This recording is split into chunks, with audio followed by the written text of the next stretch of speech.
Ok, C'est bon? oui, ça enregistre. Alors c'est parfait, Hmm. merci beaucoup.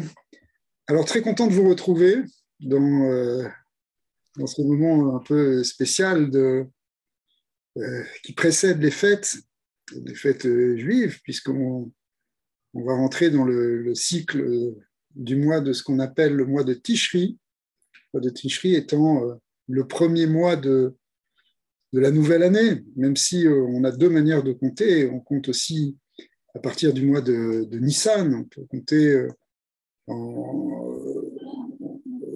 partir de Pessah, mais la fête de Pâques, qui est le printemps, qui est le renouveau. Mais il y a un moment où on compte aussi, les années sont comptées à partir de Tishri, c'est-à-dire à peu près autour de l'équinoxe d'automne, puisque on va rentrer dans l'automne et ensuite dans l'hiver, et c'est un nouveau début. Et ça suit d'ailleurs une idée qui est assez courante dans le judaïsme, que les choses commencent par le soir, puis ensuite le matin. Comme on le voit au début du récit de la création, de Bereshit, où les versets nous disent Vaï Erev, Vaï Boker, ce fut soir, ce fut matin. Et au-delà de, si vous voulez, d'un ordre chronologique, il y a quelque chose qui est très important au niveau de l'enseignement et de la vision judaïque, justement, du temps et de l'existence. C'est-à-dire qu'on voit les choses comme commençant par la nuit, par ce qui est obscur, ce qui est difficile, ce qui est trouble. Et puis, on va vers un matin, on va vers le jour, la lumière.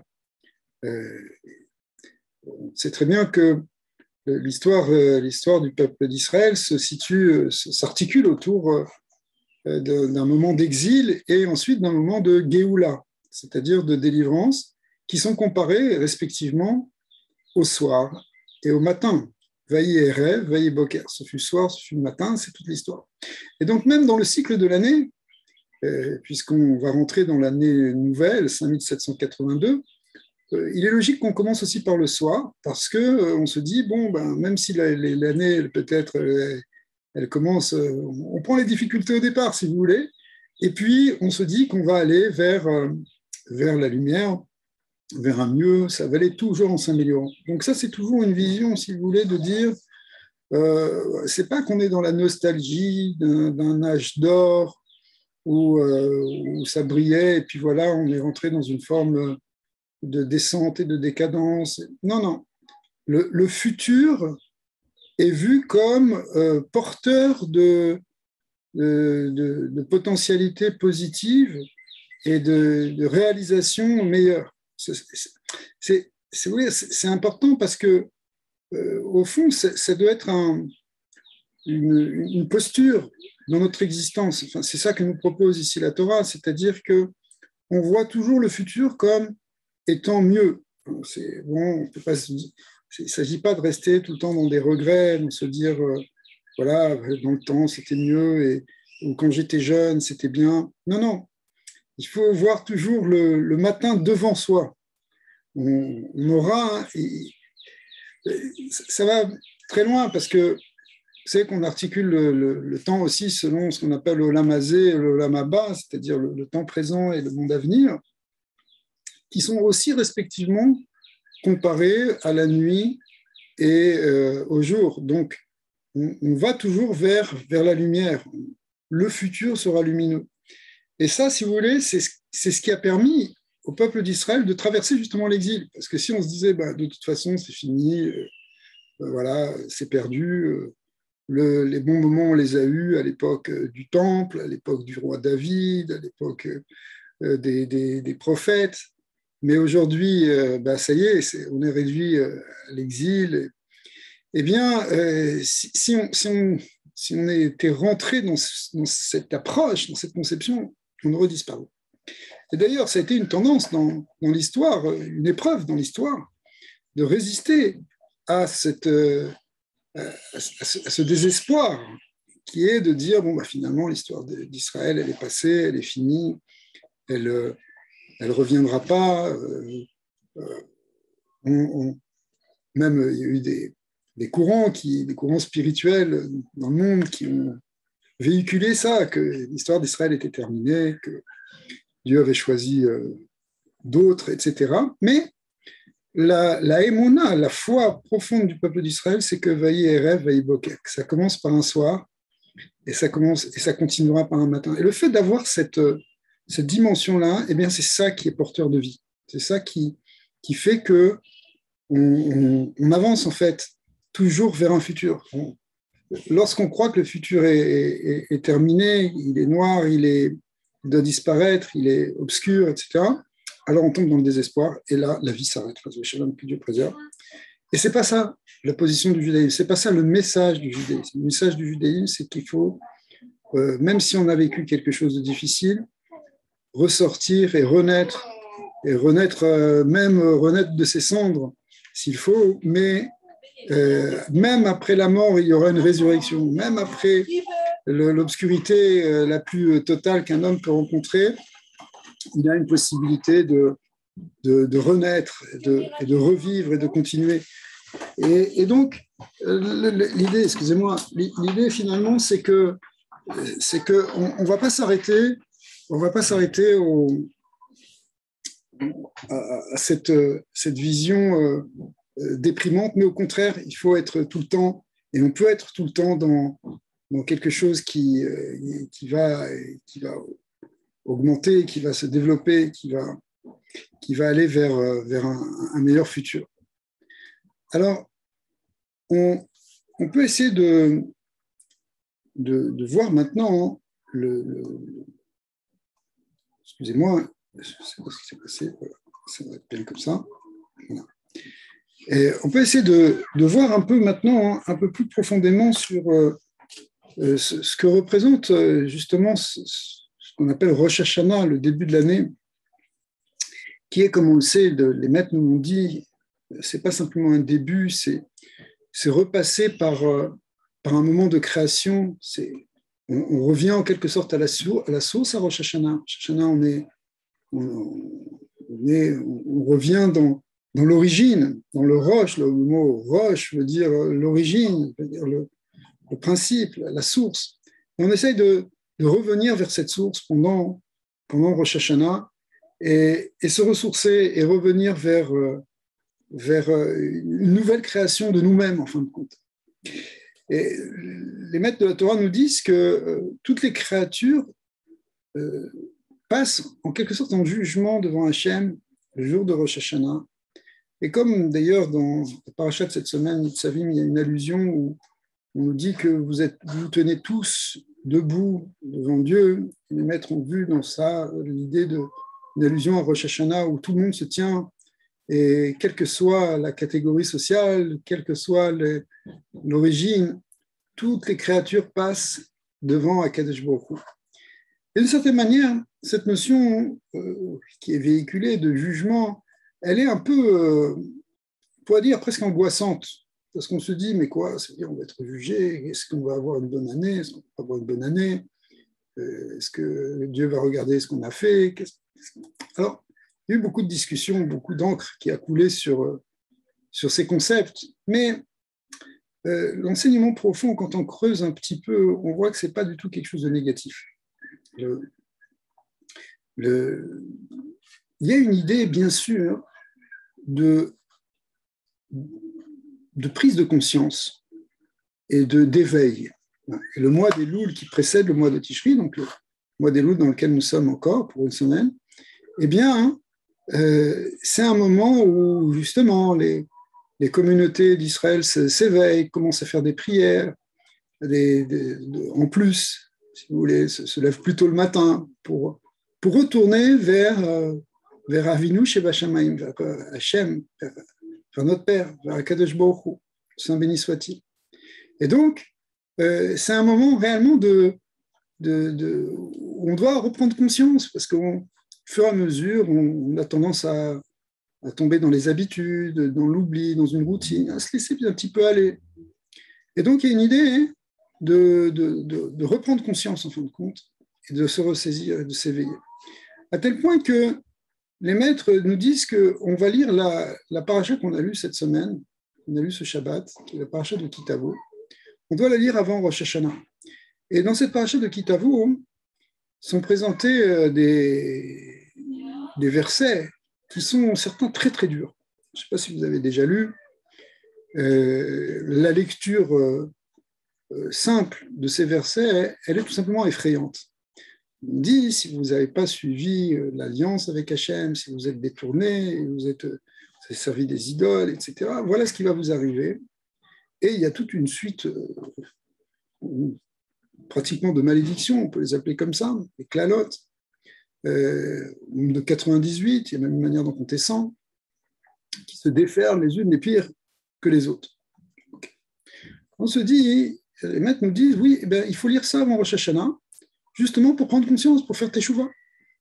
D'ailleurs, il y a un autre passage dans la Torah qui est à la fin du livre du Lévitique, le Vaïkra, la dernière section, la dernière paracha de Vaïkra, Berhukotai, où sont présentés aussi ce genre de remontrances. Parce qu'en fait, on ne les appelle pas des malédictions, on les appelle des torachot, c'est-à-dire des critiques, des remontrances, des avertissements. Elles sont un peu moindres, il y en a moitié moins, mais on les lit aussi avant Shavuot. Shavuot, qui est le don de la Torah. Aussi, les maîtres nous disent, ça va nous aider à faire Teshuvah avant de recevoir la Torah.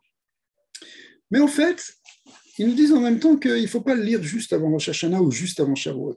Et c'est pour ça qu'entre la lecture de ces versets difficiles et les fêtes de Rosh Hashanah ou de Shavuot respectivement, eh bien, il y a une semaine qui se passe avec une autre lecture qui est beaucoup moins effrayante.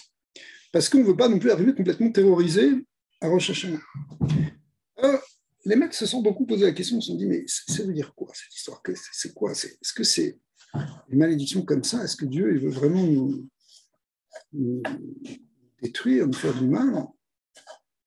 Alors, le Zohar HaKadosh, le grand livre, le livre le plus saint en quelque sorte du judaïsme, de Rabbi Shimon Bar Yochai, nous explique qu'en fait, tous ces versets peuvent être lus complètement différemment. Et qu'en fait, ce ne sont pas des malédictions, mais ce sont des bénédictions. Et voilà que le Zohar, dans Parashat Kitavo, Zohar Hadash, Parashat Kitavo, explique un certain nombre de versets en montrant une autre lecture. Vous savez que la Torah, elle dit un verset, mais comment tu le lis, comment tu le ponctues, comment tu le comprends, ça, c'est justement, on a besoin des chachamim, des sages, pour nous aider à savoir lire, comprendre exactement la lecture de ces choses. Et le Zohar nous dit, en fait, ce ne sont que des bénédictions. Et il donne quelques exemples. Alors, c'est curieux parce que la lecture sainte, si vous prenez une Bible en français, vous allez être traumatisé. Et le Zohar nous fait entendre un autre discours complètement, ça a l'air, ce qu'on lit comme une malédiction, c'est en fait une bénédiction. Il dit, mais non, regarde, ça veut dire ça, ça veut dire ça, et c'est une bénédiction. Et une histoire extraordinaire avec le Balatania. Le Balatania, c'était Rabbi Shneur Zalman de Liadi, un des grands piliers, un des grands maîtres de la Chassidoute, le premier grand rabbi de la Chassidoute de Chabad, le Lubavitch. On l'appelle Rabbi Shneur Zalman de Liadi parce qu'il a vécu à la fin de sa vie à Liadi, mais en réalité, la majorité du temps où il a exercé sa fonction de rabbin, c'était dans une petite bourgade qui s'appelle Yozna. Yozna, c'est à l'époque, on appelait ça la Russie blanche, maintenant ça s'appelle la Biélorussie. Ouais. Et il était là, et bon, c'était évidemment un des plus grands maîtres à penser de la Chassidoute. Il enseignait et dévoilait de multiples enseignements extraordinaires sur lesquels après s'est construite toute la pensée de la Chassidoute Rabbin. Et lui, il faisait très attention à la lecture de la Torah, la lecture publique de la Torah. Il était très, très pointilleux sur la manière de lire. Vous savez qu'il y a toute une... non seulement au niveau de la grammaire, mais aussi au niveau de la ponctuation, cette ponctuation qui n'est pas marquée dans le livre de la Torah, parce que dans le livre de la Torah, il n'y a ni les voyelles, ni les signes de ponctuation. Hein. C'est juste des lettres, des mots les uns à la suite des autres. Mais pourtant, on a une tradition orale qui est celle qui se transmet depuis des milliers d'années, hein, sur la manière de lire, avec la manière de ponctuer, ce qu'on appelle voilà, les signes de cantillation, etc. Et le Balatania, qu'on appelle aussi le Admour Hazaken chez les Chassidim, c'est-à-dire le vieux rabbi, parce que c'était le premier, eh bien, avait une manière de lire qui était très spéciale et très, très précise. Une fois, il y avait son jeune fils qui après est devenu le second rabbi de Chabad, qui était Rabbi Dovber, un extraordinaire grand maître. Mais pour l'instant, il était encore jeune, il avait une douzaine d'années, il avait à peu près 12 ans. Et puis voilà qu'une année, la semaine de Parashat Kitavo, justement cette paracha où il y a toutes ces remontrances, eh bien, son père était absent, il était en voyage. Et alors que c'était lui qui lisait toujours la Torah chaque semaine, c'était tellement attention que c'était lui le lecteur de la Torah, eh bien, là, il y a eu un remplaçant. Et quand l'enfant a entendu les passages de ces malédictions, qui sont très effrayantes, il a eu tellement peur qu'il est tombé dans les pommes. Il s'est évanoui et il est tombé malade, à tel point que on s'est vraiment demandé s'il serait capable de jeûner pour le jeûne de Kippour, puisqu'il devait déjà jeûner un peu avant 13 ans. Et même si le jeûne de Kippour était 2-3 semaines après, et les séquelles du trauma qu'il avait eu en entendant ces versets l'ont mis en danger. C'était dangereux pour lui maintenant de jeûner à Kippour. Finalement, son père est venu, il a réussi à le guérir en quelque sorte. Maintenant, on lui a demandé, mais les autres années, tu n'entendais pas, pourquoi c'est maintenant tout d'un coup que tu as eu ce choc d'entendre ces versets si difficiles, si durs? Il dit, les autres années, quand mon père lisait, j'entendais pas des clalotes, j'entendais pas des malédictions, j'entendais que des bénédictions.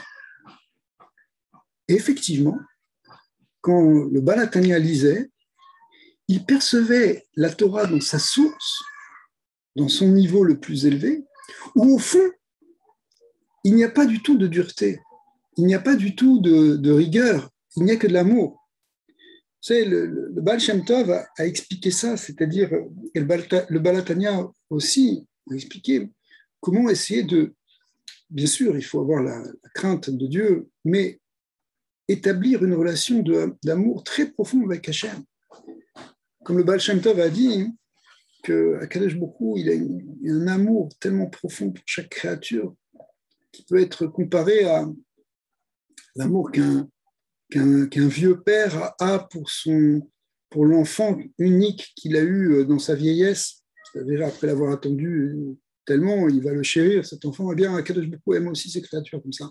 Mais extérieurement, on va avoir des difficultés dans la vie, on va avoir des choses dures.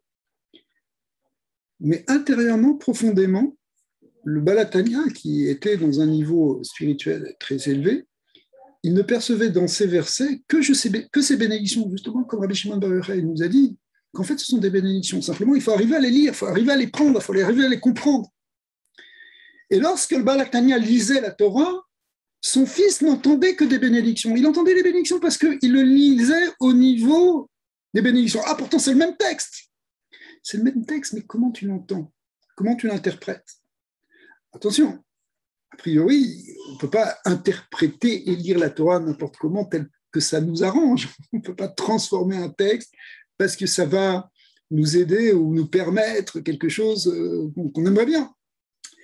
Il ne s'agit pas de ça. Il s'agit de percevoir profondément l'intention divine qui se cache dans la Torah. Et ça, c'est une lecture qui vient évidemment de la profondeur, de la compréhension profonde des versets, comme c'est ça ce que nous amène la Kabbalah et la Chassidut, Shimon Bar Yochai, les Baal Shem Tov, tous ces grands maîtres, qui ont cette perception profonde qui leur permet de comprendre la dimension divine qui est intrinsèque à tout ce qui se passe dans l'univers, et en particulier telle qu'elle se manifeste dans la Torah, évidemment.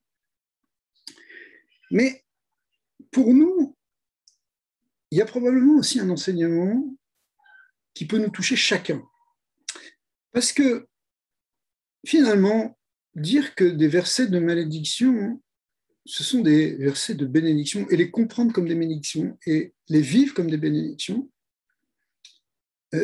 ça dépend aussi d'une position, d'un positionnement, comment on se positionne, comment on lit les choses, comment on interprète les choses. Par exemple, pour nous, on peut, et on a tous plus ou moins eu des moments difficiles dans notre existence. On peut avoir des moments même traumatisants, des choses qui sont mal passées dans des relations avec des personnes, toutes sortes de choses qu'on peut avoir été amené à vivre. Personne n'est à l'abri de tout ça. Chaque personne, en fait, si on creuse un peu, il a des moments difficiles dans sa vie, évidemment.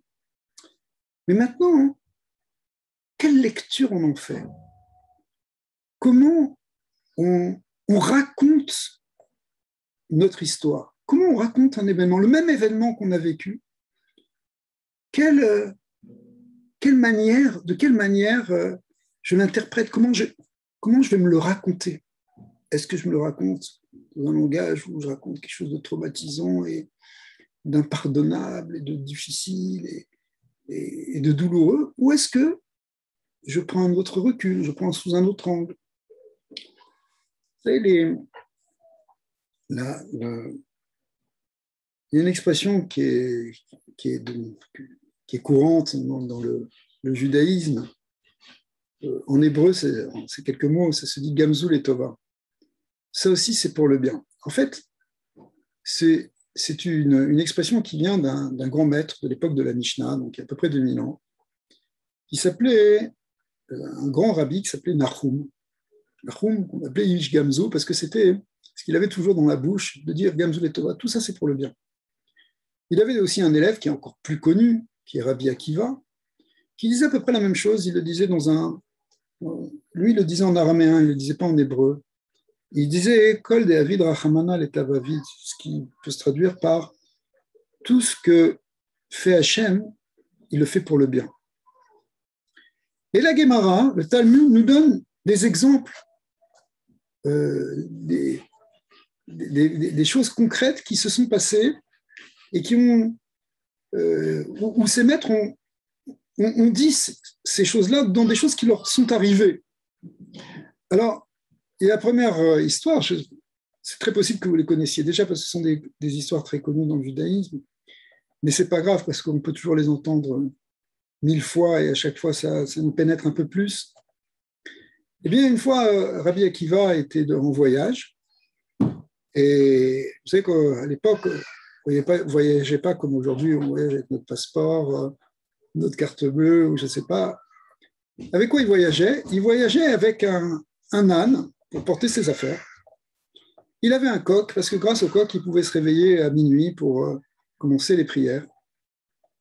Et une lampe, parce que c'était important d'avoir, il n'y avait pas d'électricité, il fallait avoir une lampe avec soi pour s'éclairer la nuit. Donc il fallait porter un feu, il fallait porter une lampe. Il est arrivé dans une ville, et dans la ville, en fait, il n'a pas trouvé d'endroit où dormir. Donc il s'est dit, je vais dormir à l'extérieur. Il est parti, il y avait une petite forêt à côté, et il s'est installé. Pendant la nuit, un vent a soufflé, a éteint sa bougie. Et puis, il a dit, tout ça c'est pour le bien. Il ne pouvait plus étudier, mais il connaissait tout par cœur, donc il pouvait continuer probablement. Et puis, une bête sauvage est venue et a tué son âne. Et enfin, un chat sauvage probablement, est venu et a dévoré son coq. Et puis, il a dit, Kol David Rachamana l'État Vavid. Tout ce que Dieu fait, il le fait pour le bien. Pour l'instant, c'était une perte. Mais il a dit, c'est pour le bien. Au matin, il s'est rendu compte il est apparu que pendant la nuit était venue une bande de pillards qui avait fait une razzia dans la ville et qui avait capturé des gens pour en faire des esclaves. Et qu'au fond, le fait qu'il n'a pas dormi dans la ville et qu'il n'a pas eu de lumière, ce qui fait qu'il n'a pas été repéré, et que ces animaux ont été tués, ce qui fait qu'ils n'ont pas fait non plus de bruit, n'a pas été repéré de manière sonore non plus. Finalement, ça l'avait protégé. Donc tout ce que, effectivement, Hachem fait, c'était pour le bien.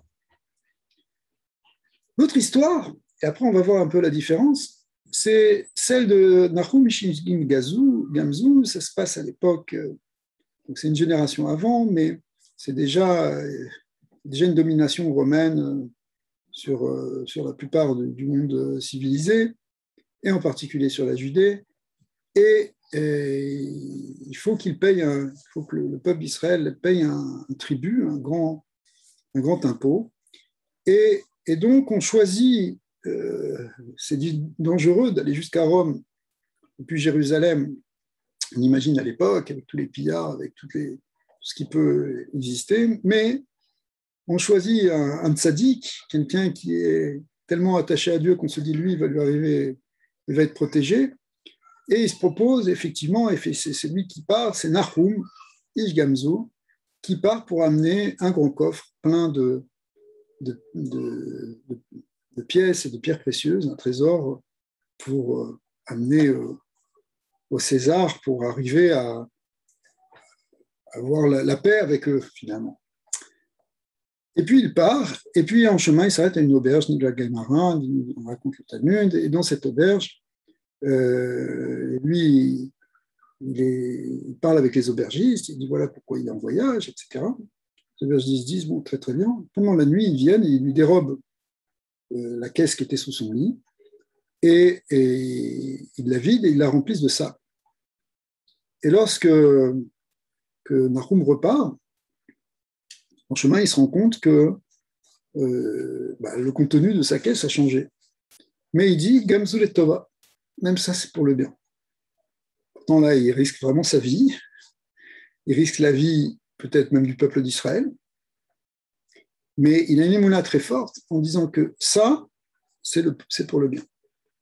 Et puis il arrive au palais et on ouvre la caisse et on voit que c'est du sable. Alors c'est vraiment un affront évidemment énorme pour le César. Il aurait mieux valu ne pas venir que donner du sable. Et puis là, il y a un miracle qui se passe parmi les soldats qui sont là, évidemment, dans la cour. Eh bien, il y en a un qui est en fait Eliyahu Hanavi, le prophète Élie, et qui dit « Attendez, Majesté », parce que lui, il est déjà prêt à condamner à mort, évidemment, celui qui a fait ce lèse-majesté. Et il lui dit « Attendez, c'est peut-être une arme secrète que le peuple d'Israël est en train de vous envoyer. » Et vous savez qu'on raconte que Avram Avinu, lorsqu'il a fait la guerre contre les rois qui avaient emprisonné son neveu, et entre autres aussi le roi de Sodome, enfin, il est venu pour délivrer son neveu, eh bien, il a lutté, et un des miracles qu'il a eu, c'est qu'il prenait de la poussière, il la jetait, et cette poussière se transformait en flèche qui atteignait ses ennemis. Alors, il dit peut-être que c'est un des secrets de leur ancêtre. Alors, le César dit, il n'y en a qu'à essayer. Et effectivement, ils essayent, et il y a un miracle. Ces sables se transforment en flèches. Alors là, évidemment, le roi est totalement émerveillé et très reconnaissant. Et c'est vraiment un cadeau extrêmement précieux. Et c'est un très grand honneur et un très beau cadeau. Et du coup, non seulement il laisse partir et repartir Ish Gamzu, mais il lui remplit sa caisse d'argent et de pierres précieuses. D'accord. Et le Talmud nous raconte ça, c'est une très belle histoire, mais la conclusion de cette histoire, c'est que il a dit Gamzu le Tova. Ça aussi, c'est du bien. Alors la différence qu'il y a entre les deux histoires, c'est que dans l'histoire de Rabbi Akiva, après tout, il a quand même eu une perte. Il a perdu son âne, il a perdu son coq, il a perdu sa lampe, il a mal dormi dans la forêt, mais c'était pour le tov. Finalement, c'était un mal qui a amené un bien. Alors que Nahum, il allait plus loin. C'est peut-être pour ça aussi que Rabbi Lubavitch nous dit que c'est pour ça qu'il l'a dit en hébreu, parce que c'était plus direct, alors que le fait que Rabbi Akiva l'a dit en araméen, c'est déjà une interprétation un peu plus vague. Tout ce que Dieu fait, c'est pour le bien, même des choses qui ne sont pas forcément bien au départ, mais c'est quand même pour le bien. Mais Nahum, lui, il voyait les choses directement comme du bien en tant que tel. Gamzu, ça, Zou, ça veut dire cela. Ça, c'est du bien. Ah, pourtant, tu ne sais pas encore comment c'est du bien. Mais il le voyait déjà comme du bien. Il avait une confiance absolue que Dieu ne fait que du bien réellement. Ce n'est pas un niveau de Emouna extrême. Mais il le vivait. Et parce qu'il le vivait, il a eu un miracle. Un très, très grand miracle, parce que c'était son niveau. Mais le fait qu'il voyait le bien réellement, finalement, c'était du bien. Mais qu'est-ce qu'on fait de ces histoires? En fait, ces histoires, on peut prendre de ces histoires la force, nous aussi, de savoir interpréter un événement de manière positive. Même si tu ne le comprends pas comme Rabbi Akiva qui disait, bon, de toute façon, tout est pour le bien. Mais dis-le déjà. Dis-le. Relis l'événement. Ne sois pas dans quelque chose qui soit tout de suite négatif. Ah, c'est catastrophe, j'ai perdu la chose. Ah, j'ai peur quand je veux voyager, j'ai plus de coque, j'ai plus d'âne, j'ai tout perdu. Le gars, il a perdu son passeport dans un pays étranger et c'est fini, je vais mourir ici. Mais non, attends. Déjà, il y a un Emouna, il va y avoir des miracles. Et même si tu as un niveau de Emouna très grand, dis-toi que ça, Hachem est en train de te faire un très très grand œuvre là que tu ne vois pas encore, mais tu vas le voir. Il y a une idée de comment je regarde les choses, comment je regarde le monde. Est-ce que je le vois comme une malédiction ou est-ce que je le vois comme une bénédiction? Est-ce que je me dis, au fond, derrière tout cet écran et cette apparence difficile, il y a Hachem qui nous aime et qui nous aime vraiment? Est-ce que j'ai cette confiance ou pas? Ça ne veut pas dire que je n'essaie pas de faire mon mieux, de faire teshuva, de m'arranger. Il ne s'agit pas de dire, bon, bah, Dieu il nous aime, on peut faire n'importe quoi. Ce n'est pas un message juif non plus. Mais le message du judaïsme, c'est va derrière, va voir derrière l'obscurité, va voir derrière la nuit, il y a le jour. Je vais vous raconter une autre histoire que j'ai entendue récemment dans un cours de Rav Jacobson, qui est un rabbin américain, Chabad, mais ouvert sur toutes choses. C'est vraiment un très grand orateur, un rabbin absolument merveilleux dans sa manière de raconter, de transmettre la Torah. Et il raconte une histoire là-bas, c'est pas exactement le même sujet, c'est le sujet du pardon, mais en fait c'est tout à fait lié. Et on va voir comment ça se lie aussi avec l'idée de Rosh Hashanah. Mais il raconte une histoire qui s'est passée il y a quelques dizaines d'années, mais qu'on lui a racontée de manière directe. Et on parle ici ça se passait pendant une retraite, ce qu'on appelle des retraites qu'on fait aux États-Unis, des séminaires qui se font chaque année, où les gens viennent se ressourcer dans un cadre un peu naturel, la campagne, dans un hôtel, quelque chose où ils entendent des cours, etc. Et en même temps, ils relaxent un petit peu en sortant de la folie new-yorkaise. Et voilà que dans le parc là, de l'hôtel, il y avait un père avec son fils qui était en train de marcher. Le père était déjà assez âgé et c'était un rescapé de la Shoah. Et il marchait avec son fils qui était un peu plus jeune, évidemment. Et à un moment, il a croisé une autre personne âgée, un autre vieillard qui semblait à peu près du même âge.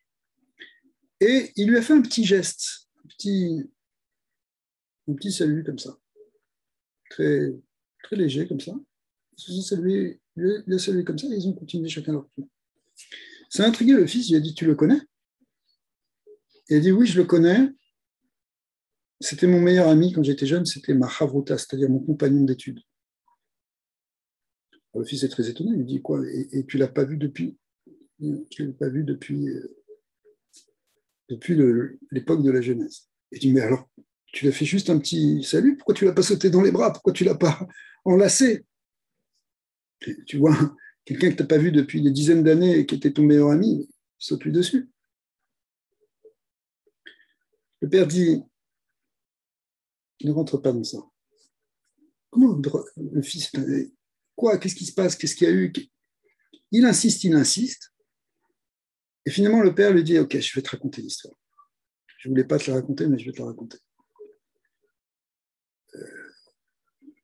Pendant la guerre, j'étais en Pologne Et lui aussi, on était en Pologne, c'était Maraboutin. Et j'avais réussi, c'était au début en fait de la guerre, j'avais réussi à, à obtenir des visas pour partir, pour moi et pour ma famille. Les visas n'étaient pas encore complétés, il fallait les finir. On peut comprendre que ce n'étaient pas des vrais visas, c'était des visas qui avaient été sûrement un peu trafiqués. Mais il fallait les finir et il a croisé son ami et son ami lui a dit, il lui a raconté. Il a dit, voilà, je les ai mis là, normalement, j'attends demain après-demain, on va avoir les tampons pour les compléter, etc. Et il lui a raconté, c'était son ami.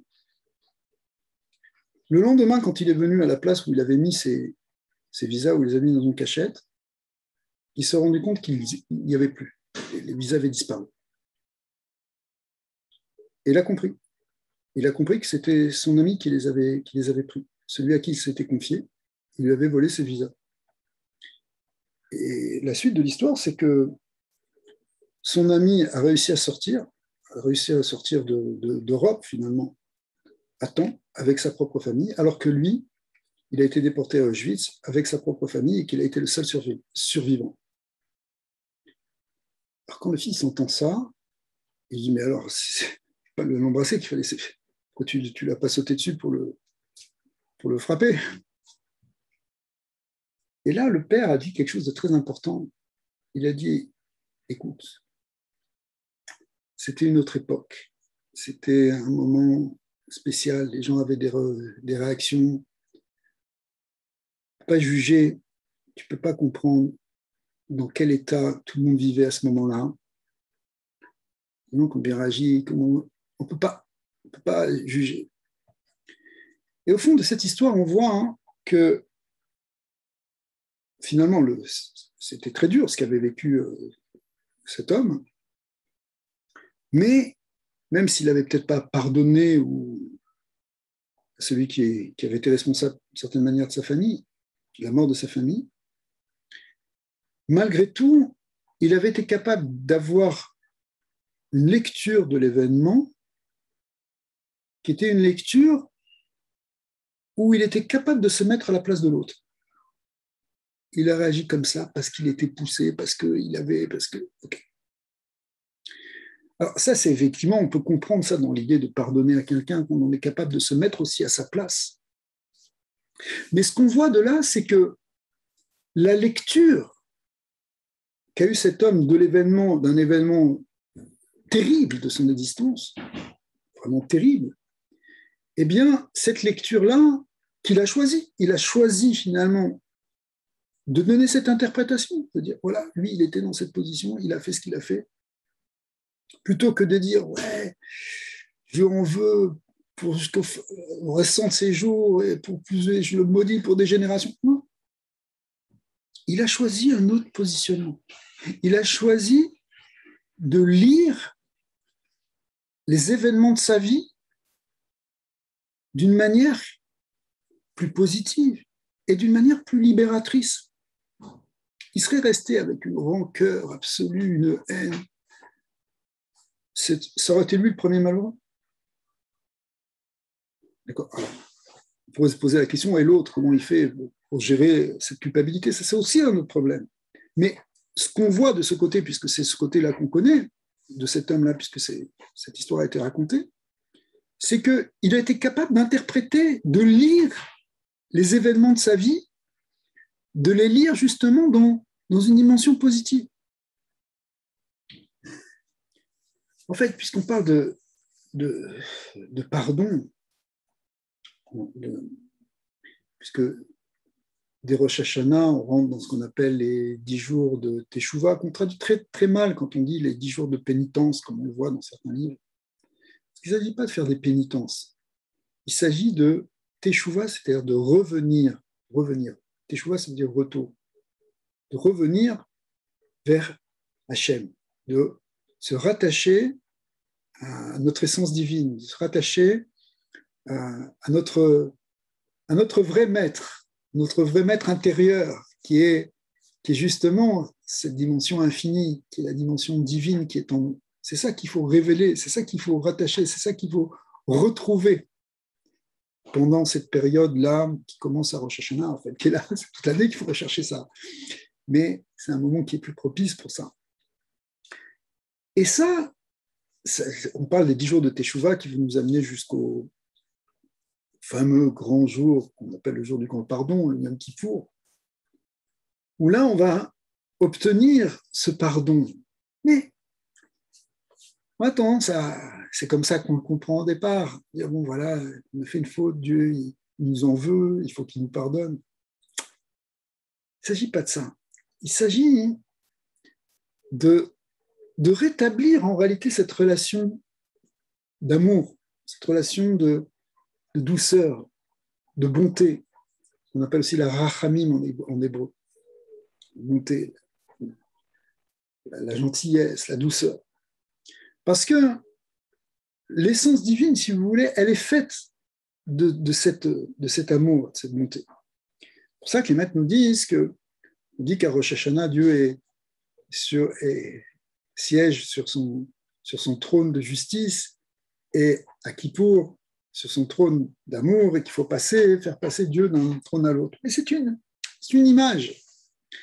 L'idée, c'est rétablir en fait cette relation d'ahava, d'amour, comme une relation qu'on peut avoir avec quelqu'un avec qui on est proche, quelqu'un qu'on aime.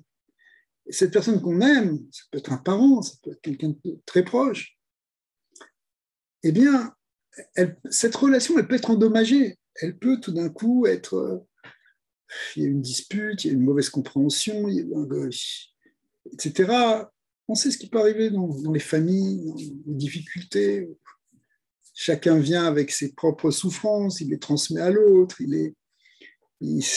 ses angoisses ressortent en violence, etc. Donc, il y a des cassures qui se font, il y a des duretés qui apparaissent, des difficultés. Et toute l'idée, c'est de retrouver la relation véritable.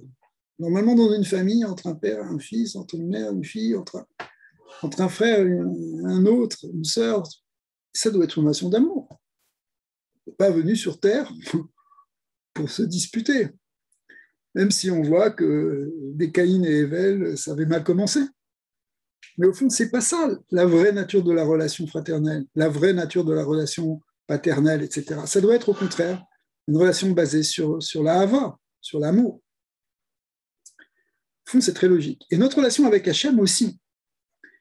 Et d'une certaine manière, cette notion de pardon, c'est justement la manière de retrouver, quand on pardonne à quelqu'un, il faut qu'on se mette à sa place, il faut qu'on comprenne, il faut qu'on relise encore une fois l'événement d'une manière différente que celle qui fait que je réagis négativement. Et d'une certaine manière, alors je vais dire quelque chose qui est un peu choquant peut-être, mais dans cette idée de pardon, il y a aussi l'idée pour nous de pardonner à Dieu.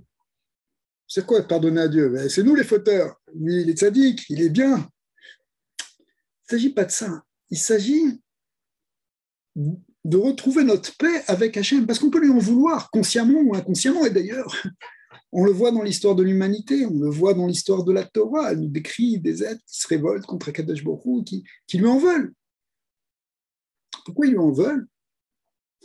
Tour de Babel, on lui en veut de nous avoir fait l'histoire telle qu'elle est racontée, c'est l'histoire de la tour de Babel, c'est des hommes qui en veulent à Dieu parce qu'il y a eu le déluge. On n'a pas pardonné le déluge. Pourquoi on n'a pas pardonné le déluge? Qu'est-ce que Dieu nous a fait? Il nous a noyés. Alors pourquoi tu nous as créés? Pourquoi tu m'as créé et tu m'as mis dans cette situation difficile? Pourquoi tu m'as donné ces parents? Pourquoi tu m'as donné cette belle-mère? Ouais. Pourquoi tu m'as donné cette destinée? En bon français, ce karma. Pourquoi tu m'as donné ça? J'en veux, au fond, au Créateur de m'avoir donné ces difficultés. Ah. Tu veux faire la paix? Eh bien, il faut que tu retrouves une autre lecture. Il faut que tu retrouves le tov qu'il y a dedans, le bien. On n'est peut-être pas au niveau de Rabbi Akiva ou de Nahum Ish Gamzo pour voir que tout est bien, mais malgré tout, notre travail qui va nous soigner, qui va nous guérir de cette plaie intérieure, qui va nous ramener au shalom, notre travail, c'est de relire les choses, les relire avec un regard tov, positif. Ah, vous allez me dire, mais attends, mais c'est bien beau, mais il s'est passé ça, il s'est passé ça, il s'est passé ça. Qu'est-ce que tu veux lire quelque chose de bien dedans? Je dirais que ça dépend des niveaux de compréhension. En réalité, si on va dans ce sens-là, on peut réellement se rendre compte, réellement, je parle de réellement se rendre compte que les événements qui nous sont arrivés, même si au départ ils avaient l'air négatifs, en réalité c'était un bien pour nous.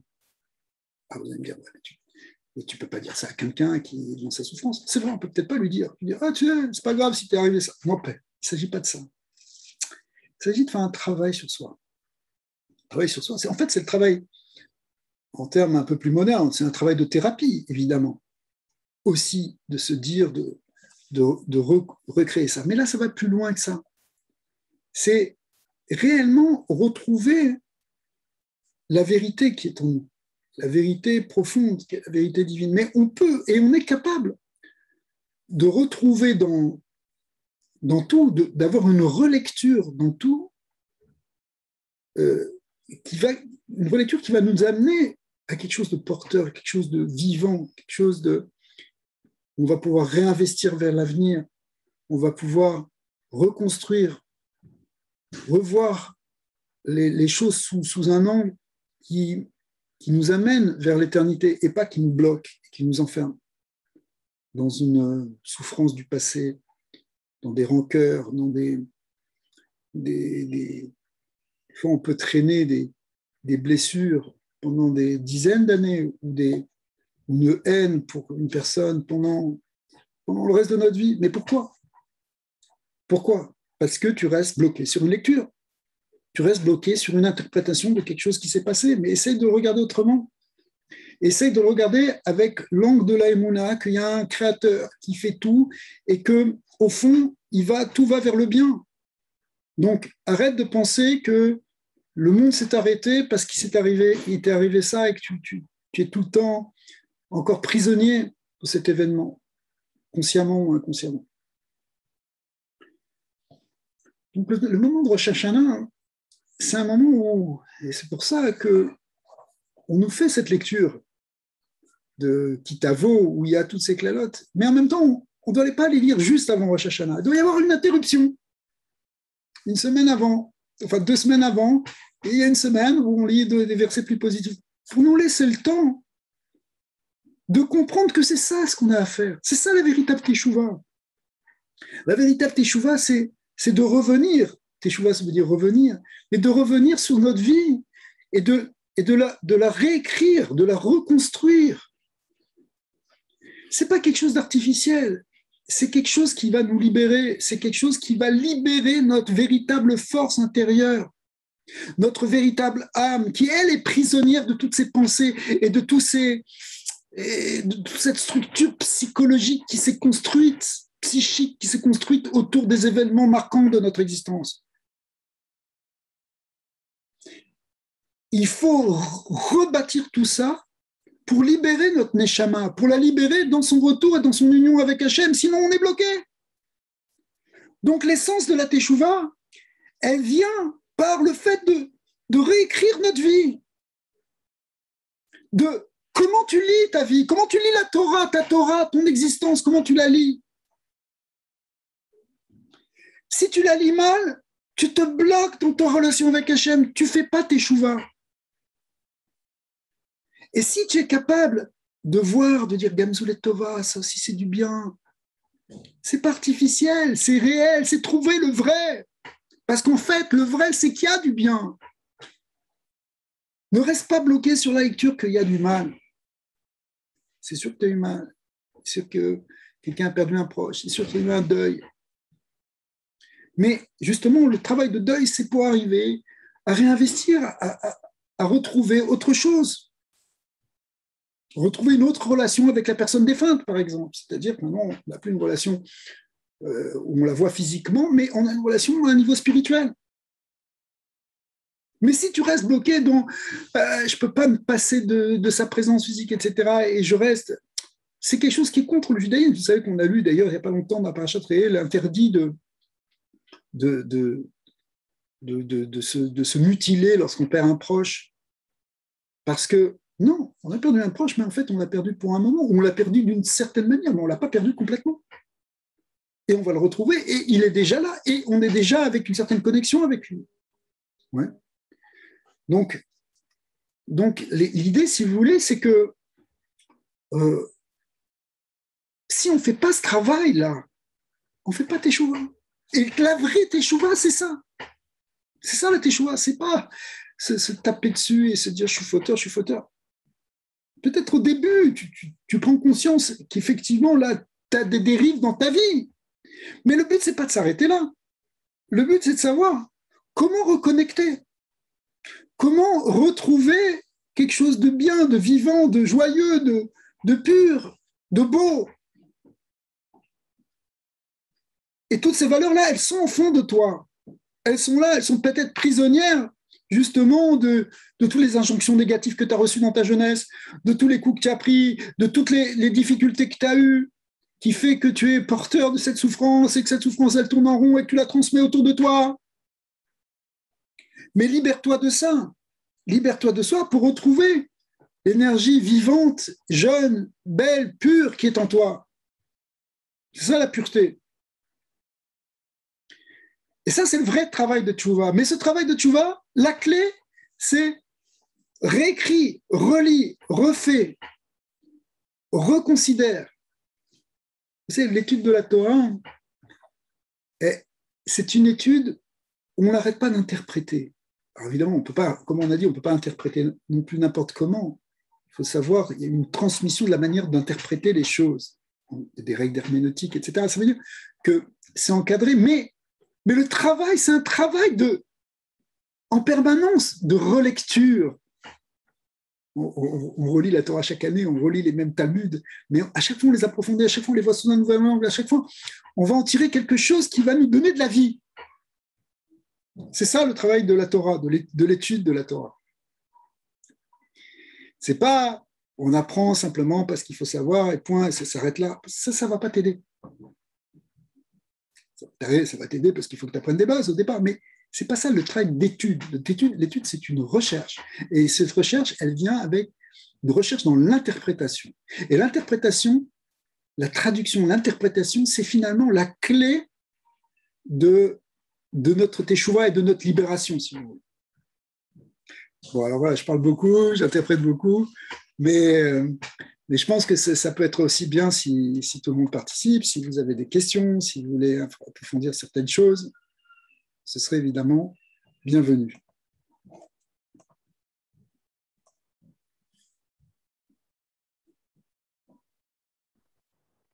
Je voudrais poser une question en ce qui concerne les malédictions et les bénédictions. Il y a un passage qui me frappe beaucoup, c'est je bénirai celui qui te bénira, je maudirai celui qui te maudira. Dans quel cadre vous situez ce passage? Alors, c'est vrai que ça a déjà été dit à Abraham, cette histoire-là, que tout le monde va être béni par toi, et que celui qui te bénit sera béni, celui qui te maudit sera maudit. Et oui, on pourrait dire en quelque sorte que, si vous voulez, où est-ce qu'on se positionne? Est-ce qu'on rentre dans le circuit de la bénédiction ou est-ce qu'on rentre dans le circuit de la malédiction? Cette malédiction, c'est un mot, en fait, ça veut dire une mauvaise diction, une maldiction. C'est un dire qui est mauvais. C'est ça une malédiction. Une bénédiction, c'est une diction qui est bonne. C'est une bonne parole ou une mauvaise parole. Et si tu rentres dans le cycle des bonnes paroles, eh bien, tu vas amener des bonnes paroles. Et celui qui dit des bonnes choses, il va attirer des bonnes choses. Celui qui dit des mauvaises choses, il va tirer des mauvaises choses. Quand Dieu dit « je maudirai celui qui va me dire », il ne faut pas le prendre. Il faut le prendre comme... Et il attire du mal sur lui-même, celui qui est tout le temps en train de mal parler. Tu es là, tu es en train de te plaindre, ouais, il y a ça et ça ne va pas, il y a ci. C'est vrai qu'il y a 36 choses qui ne vont pas. Mais si tu le dis toute la journée, tu n'attires qu'une énergie négative. Le parler il est porteur, il est créateur, il est créateur. Dieu a créé le monde par la parole.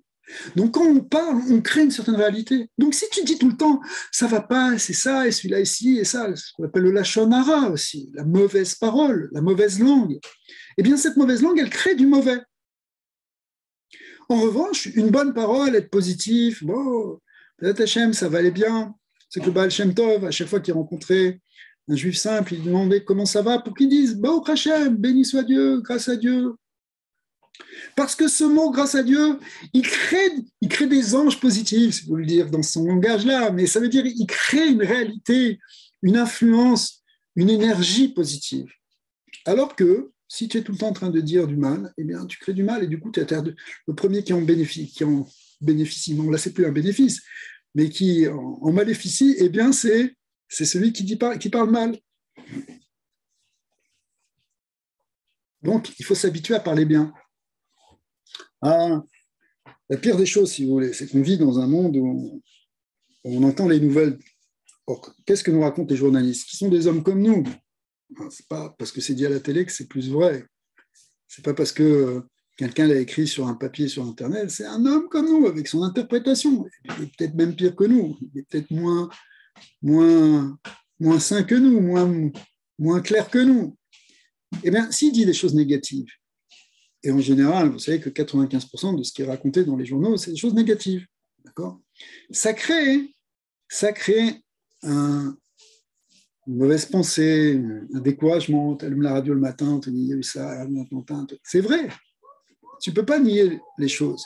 Mais le fait que tu le dises et que tu l'entendes et que tu l'interprètes, ouais, voilà, c'est la fin du monde, c'est tout, c'est encore ça, et voilà, encore le Covid, et encore ça.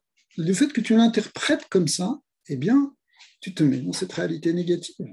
Alors, il ne s'agit pas non plus d'être comme une autruche qui ne voit pas ce qui se passe dans l'univers, mais sache dire, ok, Bezrat Hashem, il y a un maître du monde, c'est vrai qu'on ne comprend pas, c'est vrai que ça a l'air, mais il y a un créateur, on a cet émon-là, même si on passe par un moment de nuit, on a une émon-là, qu'il y aura du bien après, que à Kol et Tova, que finalement tout est pour le bien. Ah, même si on ne le comprend pas. Comme Rabbi Akiva, il ne comprenait pas. Même comme Nahum, peut-être il ne savait pas, il ne comprenait pas. Pour l'instant, il y a du sable dans sa caisse et c'est pas. Non, je suis sûr que c'est pour le bien. Non, je ne le vois pas, je ne sais pas encore comment. Il n'avait pas encore prédit tous les événements qui allaient venir. Il était dans le présent. Eh bien, nous aussi, on est dans le présent. Oui, c'est sûr, il se passe quelque chose en Afghanistan, il se passe ici quelque chose, il se passe. OK. Mais au fond, on doit avoir la émouna que tout est pour le bien. Ah, pourtant, c'est terrible. C'est vrai que c'est tragique. Il y a des gens qui souffrent. On le sait, c'est pas qu'on ne veut pas le dire. Mais en même temps, arrête de te bloquer dans une vision négative des choses. Ça t'empêche, ça te coupe du vrai, ça te coupe. Parce que le vrai, c'est que derrière, il y a Dieu et que derrière Dieu, même derrière les malédictions apparentes, en réalité, il y a des bénédictions. Ça, c'est un enseignement très fort que la Torah nous dit. Et je pense qu'il faut qu'on soit porté par ça, si vous voulez.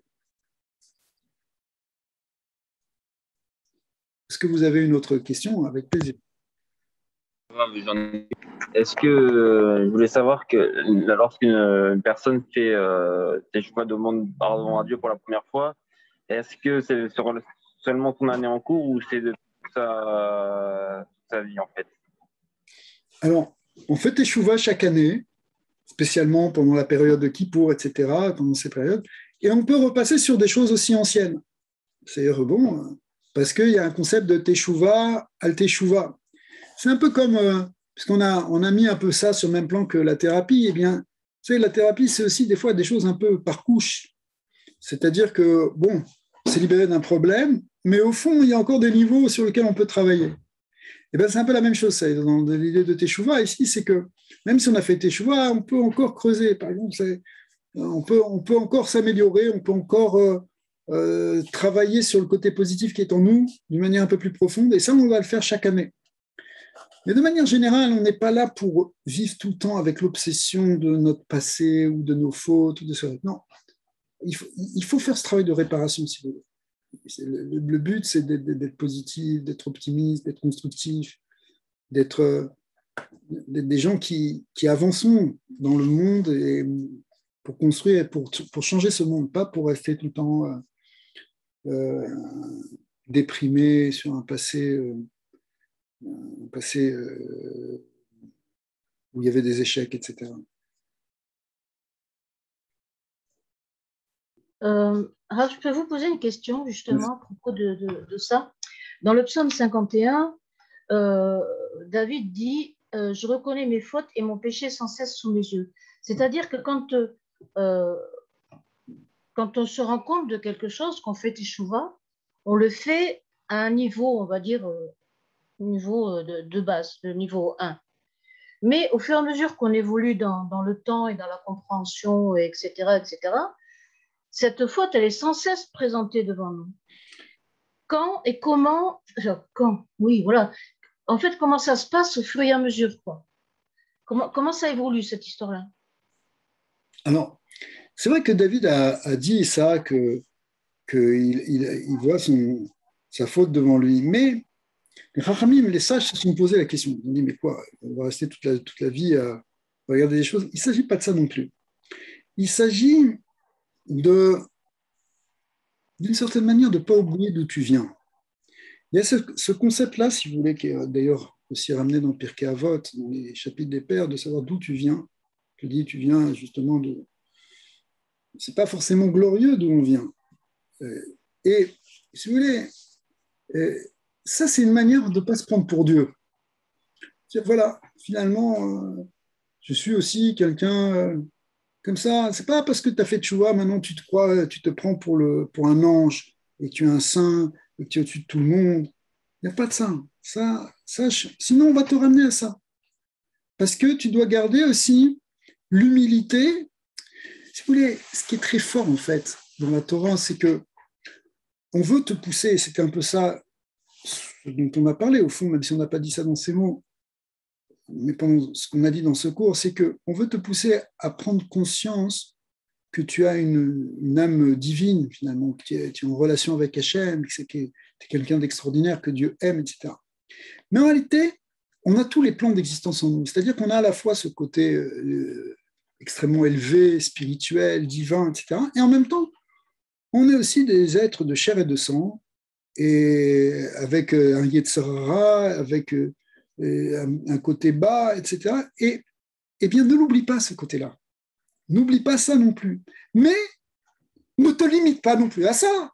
Arrête de penser que tu es juste un tas de chair et de sang qui est tout le temps en train de flotter parce qu'il a des désirs. C'est vrai que tu as ça aussi. Et qu'il faut que tu travailles sur ça. Il faut que tu t'améliores sur ça, que tu fasses tes chouvas sur ça.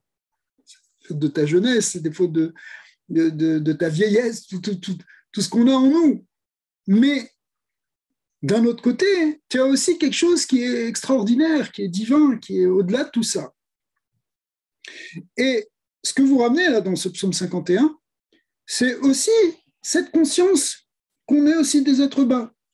C'est quand, justement, au début de la paracha Kitavo, je ne sais pas si vous avez eu l'occasion de le lire, mais on présente une mitzvah qui est la mitzvah extraordinaire qu'on appelait la mitzvah des bikurim. Les bikurim, ce sont les prémices de la récolte qu'on amenait au temple lorsque un agriculteur récoltait ses premiers fruits, il les amenait au temple, il les amenait en offrande, et il les offrait au Kohen qui lui-même les balançait devant l'autel.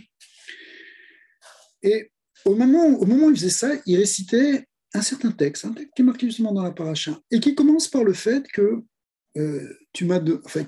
en 2 mots, il explique ce texte que voilà, je suis arrivé là, je peux t'amener ces fruits, merci, c'est extraordinaire sur la terre sainte d'Israël, j'ai des fruits, c'est magnifique, mais je connais mon histoire. Je sais aussi que que Yaakov, il était chez Lavan, je sais aussi qu'on vient d'une source idolâtre. Et ça, c'est bon de savoir ça. Même quand tu es arrivé à la réalisation où tu es libéré, tu es noble, tu es dans la noblesse, on pourrait dire, de ta neshama, de ton âme, tu dois savoir aussi, tu dois connaître aussi l'autre pôle qui est en toi.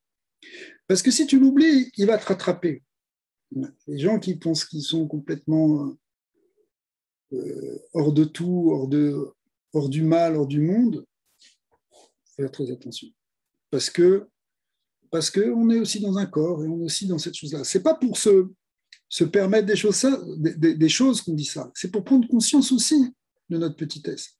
Et David, qui était le roi d'Israël, qui avait la Shrina sur lui, qui était pas simplement le roi au sens où il avait le pouvoir sur les êtres, mais il était investi d'une mission divine, il était dans une grande proximité avec Hachem. Malgré tout, il nous ramène plein de versets où il dit, moi je suis comme une vermine, je suis rien du tout, etc. Et j'ai encore mes fautes devant moi. Parce que c'est ça qui, d'une certaine manière, l'empêchait de tomber dans l'autre excès, dans une forme d'orgueil spirituel. Ouais. Mais il n'a pas dit ça pour en faire quelque chose d'une obsession, pour faire quelque chose qui est quelque chose. Voilà. Il y a des gens, malheureusement, ça peut être une maladie, hein, c'est le côté obsessionnel. Et c'est sûr que c'est pas ça non plus, du tout. En fait, moi, j'avais compris que la faute, on la comprenait de manière de plus en plus subtile, en fait. Oui, c'est juste aussi. J'avais pas trop compris ce que vous aviez dit, mais j'avais compris que c'était une subtilité de compréhension divine, bien sûr, hein, parce que ça ne vient pas de nous. Mais voilà, moi j'avais compris dans ce sens-là. Mais c'est vrai aussi, et c'est pas contradictoire. C'est-à-dire qu'on est aussi capable de comprendre les choses à un niveau plus fin à chaque fois, à un niveau plus subtil. Les deux sont vrais, si vous voulez. C'est-à-dire que ça, c'est plus le travail de ce qu'on appelle tchouva al-teshuva, c'est-à-dire qu'on rentre dans des strates plus profondes de la teshuva. Mais en même temps, ouais, il faut savoir aussi d'où on vient. Que même Avraham Avinu, il a dit « Efer ve'afar anochi » je suis cendre et poussière. C'est-à-dire que même si je suis une grande âme, j'ai aussi un côté physique, la cendre, la poussière, qui est la matière pure, si vous voulez. Parce qu'on ne peut pas l'oublier. Il ne faut pas l'oublier. Il ne faut pas se prendre pour un ange. C'est un grand péché aussi, si vous voulez, ça. Se prendre pour un ange, c'est une grande erreur. Et les plus grands maîtres de la Torah, comme Abraham, comme David, savaient qu'ils n'étaient pas des anges aussi, même s'ils étaient aussi des anges. Vous comprenez ça? C'est-à-dire qu'en même temps, ils étaient une dimension divine, et en même temps, ils savent aussi qu'ils ont un côté terrestre, Efer va'afar, poussière et cendre. C'est comme le Aleph, en fait. C'est-à-dire qu'on a un côté vers le ciel et un côté vers la terre, et qu'il ne faut bien ni l'un ni l'autre, il faut bien se situer au milieu, quoi. Au contraire, il faut faire même le lien entre les deux. Et ce qui est divin doit se révéler dans ce qui est en bas. C'est ça le secret du Aleph, c'est-à-dire qu'on ne va pas non plus rentrer dans une forme de dichotomie où on a un côté spirituel qui fonctionne d'un côté, un côté matériel qui fonctionne de l'autre. Ce qui est une possibilité qui n'est pas encouragée par le judaïsme. On dirait, cette possibilité serait de dire, quand je suis spirituel, je vais à la synagogue ou je vais dans un autre lieu de culte. Et après, quand je reviens dans la vie concrète, je suis un autre être complètement différent parce que c'est les lois de la matière et c'est complètement différent. Ouais, ok, je prie avec quand je suis avec le bon Dieu, je prie avec lui, mais quand je suis dans mon travail, il n'y a pas la place du bon Dieu là. C'est les affaires, c'est des requins autour de moi et il faut être aussi un requin. Non, c'est pas comme ça. Il faut arriver à relier les deux branches du Aleph, ce qui est en haut et ce qui est en bas. C'est ça tout le but de la Torah, c'est-à-dire d'arriver aussi dans les détails de la vie matérielle. C'est pour ça qu'on a tellement de lois qu'on appelle la halakha qui rentrent dans les détails pour arriver à amener dans le concret cette dimension spirituelle. Donc ça, c'est vrai aussi. Ça veut dire que c'est aussi un autre point, c'est-à-dire que ces deux parties-là, il faut les unifier. Mais déjà, avant de les unifier, il ne faudrait pas tomber dans un travers en disant, puisque je suis spirituel, alors je suis au-dessus de la matière. Et ce n'est pas vrai, parce que la matière, elle va te rattraper. Merci beaucoup. Avec plaisir. Donc la teshuva, elle repose sur tout ça, en fait. Hein. C'est bon, ce n'est pas un sujet qu'on peut enfermer non plus dans une petite idée simple. C'est quelque chose ça tourne autour de toutes ces idées-là, mais je pense, voilà, je crois que l'idée majeure que je voulais développer, enfin vous partager aujourd'hui, c'était cette idée justement d'arriver à réécrire, à relire notre vie de manière positive pour lui donner une nouvelle dimension, un nouveau départ. Et ça, en fin de compte, d'une certaine manière, la notion de Rosh Hashanah et de tout le mois de Tishri. Alors, voilà, je vous souhaite à tous une bonne fête, parce que même si c'est évidemment fêté dans dans le peuple d'Israël, mais en fait, Rosh Hashanah, on le considère comme un moment universel, puisque ça touche tout le monde. Ça touche tout le monde. Donc, voilà, je souhaite une bonne année. Amen, merci beaucoup. Une année. Merci, Rav. Amen. Merci, Rav. Hashem. Shana Tova. Shana Tova. Merci beaucoup à vous tous. Merci beaucoup, Tzipora, pour l'organisation, c'est extraordinaire. Merci à vous pour tout le champ de travail que vous nous avez ouvert et bonne fête à vous aussi. Merci. Khatima Tova. À bientôt. À bientôt les amis. Au revoir, merci. Au revoir. Merci, Rav.